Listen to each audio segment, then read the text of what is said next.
ಪ್ರೀತಿಯ ವಿದ್ಯಾರ್ಥಿಗಳೇ, ಇವತ್ತು ನಾವು 4ನೇ ತರಗತಿಯ ಕಲಿ ಕನ್ನಡ ಭಾಗ 1ರ ಪೂರ್ವ ಸಿದ್ಧತಾ ಸೇತು ಪಾಠಗಳು ಅದರಲ್ಲಿ ನಾವು ಇವಾಗ ಒಗ್ಗಟ್ಟಿನ ಕೆಲಸ ಎನ್ನುವಂಥ ಪಾಠದ ಬಗ್ಗೆ ಇವತ್ತು ನಾವು ತಿಳಿದುಕೊಳ್ಳೋಣ. ಒಗ್ಗಟ್ಟಿನ ಕೆಲಸ ಅಂತಂದರೆ ನಾವು ಮನಸ್ಸಿದ್ದರೆ ಮಾರ್ಗ. ಇವಾಗ ಎಲ್ಲರೂ ಒಟ್ಟಿಗೆ ಸೇರಿ ಯಾವುದೇ ಒಂದು ಕೆಲಸವನ್ನು ಮಾಡಿದಾಗ ನಮಗೇನಾಗುತ್ತದೆ, ಅದು ಸಂಪೂರ್ಣವಾಗುತ್ತದೆ. ಅದಕ್ಕೆ ನಾವು ಒಗ್ಗಟ್ಟಿನ ಕೆಲಸ, ಒಗ್ಗಟ್ಟಿನಲ್ಲಿ ಬಲವಿದೆ ಎಂಬುದನ್ನು ನಾವು ತಿಳಿದಿದ್ದೇವೆ. ಇವತ್ತು ನಾವು ಒಗ್ಗಟ್ಟಿನ ಕೆಲಸ ಎನ್ನುವಂಥ ಪಾಠದ ಬಗ್ಗೆ ಇವತ್ತು ನಾವು ತಿಳಿದುಕೊಳ್ಳೋಣ. ಒಂದು ದಿನ ಮಕ್ಕಳು ಆಟದ ಮೈದಾನದಲ್ಲಿ ಆಡುತ್ತಿದ್ದರು. ಮೈದಾನದ ಸುತ್ತಮುತ್ತ ಮನೆಗಳು, ಅಂಗಡಿಗಳು ಇದ್ದವು. ಅಂತಂದರೆ ಒಂದು ದಿನ ಮಕ್ಕಳು ಏನು ಮಾಡ್ತಿದ್ದರು, ಆಟದ ಮೈದಾನದಲ್ಲಿ ಆಡುತ್ತಿದ್ದರು. ಮೈದಾನದ ಸುತ್ತಮುತ್ತ ಮನೆಗಳು, ಅಂಗಡಿಗಳು ಇದ್ದವು. ಎಲ್ಲರೂ ಕಸವನ್ನು ತಂದು ಆಟದ ಮೈದಾನದಲ್ಲಿ ಬಿಸಾಡುತ್ತಿದ್ದರು. ಅಂತಂದರೆ ಮಕ್ಕಳು ಒಂದು ಆಟದ ಮೈದಾನದಲ್ಲಿ ಆಟವಾಡುತ್ತಿದ್ದಾಗ ಅಲ್ಲಿ ಏನು ಮಾಡ್ತಾಯಿದ್ದರು, ಅಲ್ಲಿ ಸುತ್ತಮುತ್ತ ಮನೆಗಳಾಗಿದ್ದವು, ಅಂಗಡಿಗಳಾಗಿದ್ದು, ಈ ಎಲ್ಲ ಥರ ಇದ್ದವು. ಅಲ್ಲಿ ಏನು ಮಾಡ್ತಿದ್ದರು, ಈ ಒಂದು ಆಟದ ಮೈದಾನಕ್ಕೆ ಕಸವನ್ನು ತಂದು ಆಟದ ಮೈದಾನದಲ್ಲಿ ಎಲ್ಲರೂ ಏನು ಮಾಡ್ತಿದ್ರು, ಬಿಸಾಡುತ್ತಿದ್ದರು. ಮೈದಾನದಿಂದ ಕೆಟ್ಟ ವಾಸನೆ ಬರುತ್ತಿತ್ತು. ಇವಾಗ ಎಲ್ಲ ಕಸ ತಗೊಂಡೋಗಿ ಆ ಒಂದು ಖಾಲಿ ಪ್ಲೇಸಲ್ಲಿ ಹಾಕಿದಾಗ ಏನಾಗುತ್ತೆ, ಅಲ್ಲಿ ಒಂದು ಕೆಟ್ಟ ವಾಸನೆ ಬರುತ್ತಿತ್ತು. ಮಕ್ಕಳಿಗೆ ಆಟವಾಡಲು ಆಗುತ್ತಿರಲಿಲ್ಲ. ಈ ಒಂದು ವಾಸನೆಯಿಂದ ಅಲ್ಲಿ ಮಕ್ಕಳು ಆಟವಾಡೋಕ್ಕೆ ಒಂದು ಆಟವಾಡಲು ಆಗುತ್ತಿರಲಿಲ್ಲ. ಇದಕ್ಕೆ ಏನಾದರೊಂದು ಪರಿಹಾರ ಹುಡುಕಬೇಕು ಎಂದು ಎಲ್ಲ ಹುಡುಗರು ಮಾತನಾಡಿಕೊಂಡರು. ನಾವೆಲ್ಲರೂ ಈ ಆಟದ ಮೈದಾನದ ಕಸವನ್ನು ತೆಗೆಯೋಣ.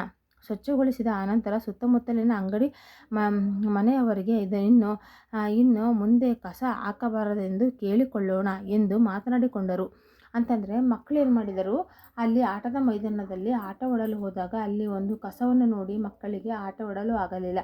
ಇದರಿಂದಾಗಿ ಆ ಕಸವನ್ನು ತೆಗೆಯುವುದಕ್ಕೋಸ್ಕರ ಅಲ್ಲಿ ಸುತ್ತಮುತ್ತಲಿರುವಂತಹ ಮನೆಗಳಾಗಿರ್ಬೋದು, ಅಂಗಡಿ ಮಾಲೀಕರಿಗಾಗಿರ್ಬೋದು, ಇನ್ನು ಮುಂದೆ ಈ ಒಂದು ಆಟದ ಮೈದಾನದಲ್ಲಿ ಕಸವನ್ನು ಹಾಕಬೇಡಿ ಎಂಬುದನ್ನು ನಾವು ಕೇಳಿಕೊಳ್ಳೋಣ ಎಂದು ಮಕ್ಕಳು ಮಾತನಾಡಿಕೊಂಡರು. ಅದೇ ರೀತಿಯಲ್ಲಿ ಹುಡುಗರು ಹಾಗೂ ಹುಡುಗಿಯರು ಕೆಲಸವನ್ನು ಹಂಚಿಕೊಂಡರು. ಜೋಸೆಫ್ ಹಾಗೂ ಜೀನತ್ ತಮ್ಮ ಮನೆಗಳಿಂದ 2 ದೊಡ್ಡ ಬುಟ್ಟಿಗಳನ್ನು ತಂದರು. ಅವರು ಏನು ಮಾಡಿದರು, ಆ ಒಂದು ಆಟದ ಮೈದಾನವನ್ನು ಸ್ವಚ್ಛಗೊಳಿಸುವುದಕ್ಕೋಸ್ಕರ ಜೋಸೆಫ್ ಹಾಗೂ ಜೀನತ್ ಎಂಬಂಥ ತಮ್ಮ ಮನೆಯಿಂದ 2 ದೊಡ್ಡ ಬುಟ್ಟಿಗಳನ್ನು ತಂದರು. ಕಸವನ್ನು ತೆಗಿಬೇಕಲ್ಲ, ಅದಕ್ಕೋಸ್ಕರ ಒಂದು ಬುಟ್ಟಿಗಳನ್ನು ತಂದರು. ಕಿರಣ್ ಒಂದು ಸಣಿಕೆಯನ್ನು ತಂದನು. ಸಣಿಕೆ ಅಂದರೆ ಒಂದು ಎತ್ತಿ ಹಾಕೋದಕ್ಕೋಸ್ಕರ ಇರುವಂಥ ವಸ್ತು ನಾವು ಸಣಿಕೆ ಅಂತ ಕರಿತೀವಿ. ಮಕ್ಕಳು ಚೆಲ್ಲಾಪಿಲ್ಲಿಯಾಗಿ ಹರಡಿದ್ದಂಥ ಕಾಗದದ ಚೂರುಗಳನ್ನು, ಖಾಲಿ ಬಾಟಲಿಗಳನ್ನು ಎಕ್ಕಿದರು ಮೀನ್ಸ್ ತೆಗೆದು ಹಾಕಿದರು. ಕಿರಣ್ ಅಲ್ಲಲ್ಲಿ ಮುದ್ದೆಯಾಗಿ ಬಿದ್ದಿದ್ದಂಥ ಕೊಚ್ಚೆಯನ್ನು ತೆಗೆದ. ಅಂದರೆ ಅಲ್ಲಿ ಮುದ್ದೆ ಅಂದರೆ ಮೆತ್ತಗೆ ಬಿದ್ದಿದ್ದಂಥ ಕೊಚ್ಚೆಯಲ್ಲಿ ಬಿದ್ದಿದ್ದಂಥ ಅಗೆದು ತೆಗೆದು ಗೌತಮಿ ಅವನಿಗೆ ಸಹಾಯ ಮಾಡಿದಳು. ಮಕ್ಕಳ ಕೆಲಸವನ್ನು ನೋಡಿದಂಥ ಕೆಲವು ಹಿರಿಯರು ಮಕ್ಕಳೊಂದಿಗೆ ತಾವು ಕೈ ಜೋಡಿಸಿ ಅದು ಆಟದ ಅಂತಂದರೆ ಆ ಎಲ್ಲವನ್ನು ಒಬ್ಬೊಬ್ಬರು ಒಂದೊಂದು ಕೆಲಸವನ್ನು ಹಂಚಿಕೊಂಡು ಮಾಡುತ್ತಿರುವುದನ್ನು ಆ ಗ್ರಾಮಸ್ಥರು ನೋಡಿದಾಗ ಅವರು ತಮ್ಮ ಮಕ್ಕಳ ಜೊತೆಗೆ ತಾವು ಸಹ ಕೈ ಜೋಡಿಸಿದರು. ಮೈದಾನ ಶುಚಿಗೊಳಿಸುವಂಥ ಕಾರ್ಯದಲ್ಲಿ ತೊಡಗಿಕೊಂಡರು. ಮಕ್ಕಳು ಎಲ್ಲರೂ ಮತ್ತು ಹಿರಿಯರು ಏನು ಮಾಡಿದರು, ಒಂದು ಸ್ವಚ್ಛಗೊಳಿಸುವಂಥ ಕಾರ್ಯದಲ್ಲಿ ತೊಡಗಿಕೊಂಡರು. ಇದನ್ನೆಲ್ಲ ನೋಡುತ್ತಿದ್ದಂಥ ದಾರಿ ಹೋಕರು ಮಕ್ಕಳ ಕೆಲಸವನ್ನು ಮೆಚ್ಚಿ ತಮ್ಮಲ್ಲಿಯೇ ಮಾತನಾಡಿಕೊಂಡರು. ಅಂತಂದರೆ ದಾರಿಯಲ್ಲಿ ಹೋಗ್ಬೇಕಾದ್ರೆ ಅಲ್ಲಿ ನೋಡಿ ಮಕ್ಕಳ ಒಂದು ಕೆಲಸವನ್ನು ನೋಡಿ ಮೆಚ್ಚಿಕೊಂಡು ತಮ್ಮಲ್ಲಿ ಏನು ಮಾತನಾಡಿಕೊಂಡರು. ಇದು ಆ ಊರಿನ ನಗರಸಭೆಯ ಅಧ್ಯಕ್ಷರ ಗಮನಕ್ಕೆ ಬಂದಿತ್ತು. ಅಲ್ಲಿರುವಂಥ ಒಂದು ನಗರಸಭೆಯ ಅಧ್ಯಕ್ಷರ ಒಂದು ಗಮನಕ್ಕೆ ಬಂದಿತ್ತು. ಮಕ್ಕಳ ಸ್ಥಳಕ್ಕೆ ಆಗಮಿಸಿದರು. ಆ ಮಕ್ಕಳ ಕೆಲಸವನ್ನು ನೋಡಿ ಖುಷಿಪಟ್ಟರು. ಮಕ್ಕಳ ರಾಶಿ ಹಾಕಿದ್ದಂಥ ಕಸವನ್ನು ನೋಡಿ ಕಸದ ಗಾಡಿ ತರಲು ಅಧಿಕಾರಿಗಳಿಗೆ ಹೇಳಿದರು. ಅಂತಂದರೆ ಈ ಮಕ್ಕಳ ಕೆಲಸವನ್ನು ನೋಡಿ ಅಲ್ಲಿರುವಂಥ ಒಂದು ನಗರಸಭೆಯ ಅಧ್ಯಕ್ಷರ ಒಂದು ಗಮನಕ್ಕೆ ಬಂದಿತ್ತು. ಅಲ್ಲಿ ಆ ಜಾಗಕ್ಕೆ ಆ ಒಂದು ಅಧಿಕಾರಿಗಳು ಬಂದು ಮಕ್ಕಳ ಕೆಲಸವನ್ನು ನೋಡಿ ಖುಷಿಪಟ್ಟರು ಮತ್ತು ಮಕ್ಕಳ ಒಂದು ಕೆಲಸಕ್ಕೆ ಖುಷಿಪಟ್ಟು ಅಲ್ಲಿ ಕಸದ ಗುಡ್ಡೆಯನ್ನು ಹಾಕಿದಂಥ ಆ ಕಸದ ಗಾಡಿ ತರಲು ಅಧಿಕಾರಿಗಳಿಗೆ ಹೇಳಿದರು. ಕಸದ ಗಾಡಿ ಬಂದು ಕಸವನ್ನೆಲ್ಲ ತೆಗೆದುಕೊಂಡು ಹೋಯಿತು. ಕೆಲವೇ ಗಂಟೆಗಳಲ್ಲಿ ಆಟದ ಮೈದಾನ ಕಸವೆಲ್ಲ ಮಾಯವಾಗಿ ಸುಂದರವಾಗಿ ಕಾಣತೊಡಗಿತು. ಏನಂತಂದರೆ ಈ ಮಕ್ಕಳು ಎಲ್ಲರೂ ಒಗ್ಗಟ್ಟಿನಿಂದ ಕಸವನ್ನು ತೆಗೆದು ಒಂದು ಕಡೆ ಶೇಖರಣೆ ಮಾಡಿ ಅಲ್ಲಿ ಏನಾಯಿತು, ಆ ಜಾಗ ಏನಾಯಿತು ಸ್ವಚ್ಛಗೊಳಿಸಿದರು. ಮಕ್ಕಳು ಎಲ್ಲರೂ ಸೇರಿ ಆ ಜಾಗವನ್ನು ಸ್ವಚ್ಛಗೊಳಿಸಿದರು.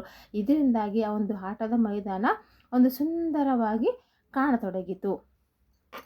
ಮಕ್ಕಳ ಕೆಲಸವನ್ನು ನಗರಸಭೆ ಅಧ್ಯಕ್ಷರು ಮೆಚ್ಚಿ ಹೊಗಳಿದರು.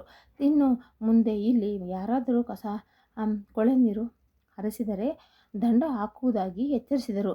ಅಂತಂದರೆ ಏನು ಮಾಡಿದರು, ಮಕ್ಕಳ ಈ ಕೆಲಸವನ್ನು ನಗರಸಭೆ ಅಧ್ಯಕ್ಷರು ಮೆಚ್ಚಿಕೊಂಡರು ಮತ್ತು ಹೊಗಳಿದರು. ಇನ್ನು ಮುಂದೆ ಇಲ್ಲಿ ಯಾರಾದರೂ ಕಸ ಕೊಳೆ ನೀರು ಅಂದರೆ ವೇಸ್ಟ್ ನೀರು ಹರಿಸಿದರೆ ದಂಡ ಹಾಕುವುದಾಗಿ ಎಚ್ಚರಿಸಿದರು. ಅವರೇನು ಮಾಡಿದ್ರಲ್ಲಿ ಎಚ್ಚರಿಕೆಯನ್ನು ಕೊಟ್ಟರು. ಮಕ್ಕಳ ಒಗ್ಗಟ್ಟಿನ ಕೆಲಸವನ್ನು ಮೆಚ್ಚಿದಂಥ ಊರ ನಾಗರಿಕರು, ಅಂದರೆ ಮಕ್ಕಳ ಒಂದು ಒಗ್ಗಟ್ಟಿನಂತಂದರೆ ಎಲ್ಲ ಒಟ್ಟಿಗೆ ಸೇರಿ ಮಾಡುವಂಥ ಕೆಲಸವನ್ನು ನಾವು ಒಗ್ಗಟ್ಟು ಅಂತ ಕರಿತೀವಿ. ಕೆಲಸವನ್ನು ಮೆಚ್ಚಿದ ಊರ ನಾಗರಿಕರು ಈ ರೀತಿ ಮಾಡಿದರೆ ನಮ್ಮ ನಗರ ಸ್ವಚ್ಛವಾಗಿರುವುದರಲ್ಲಿ ಸಂದೇಹವಿಲ್ಲ ಎಂದುಕೊಂಡರು.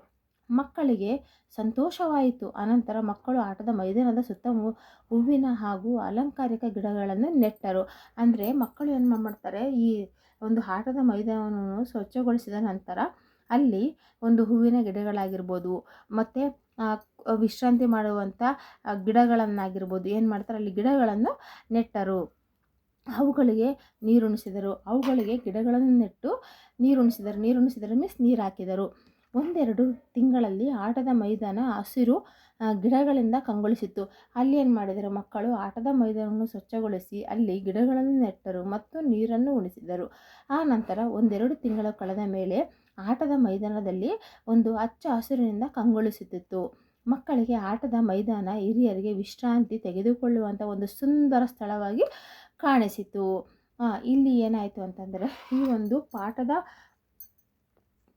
ಒಂದು ಪಾಠದ ನೀತಿ ಏನೆಂದರೆ, ನಮಗೆ ನಾವು ಎಲ್ಲರೂ ಒಗ್ಗಟ್ಟಿನಿಂದ ಕೂಡಬೇಕು ಮತ್ತು ಒಗ್ಗಟ್ಟಿನಿಂದ ಸೇರಿದರೆ ನಮಗೆ ಎಷ್ಟೊಂದು ಉಪಯೋಗವಾಗುತ್ತದೆ ಮತ್ತು ಎಲ್ಲೆಂದರಲ್ಲಿ ಕಸವನ್ನು ಬಿಸಾಕಬಾರದು ಎಂಬುದನ್ನು ನಾವು ಈ ಒಂದು ಪಾಠದ ಮೂಲಕ ನಾವು ತಿಳಿದುಕೊಂಡಿದ್ದೇವೆ.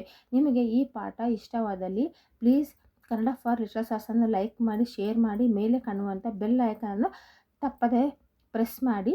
ಇನ್ನೂ ಹೆಚ್ಚಿನ ವಿಡಿಯೋಗಳಿಗಾಗಿ ಕಾಯಿರಿ. ಧನ್ಯವಾದಗಳು.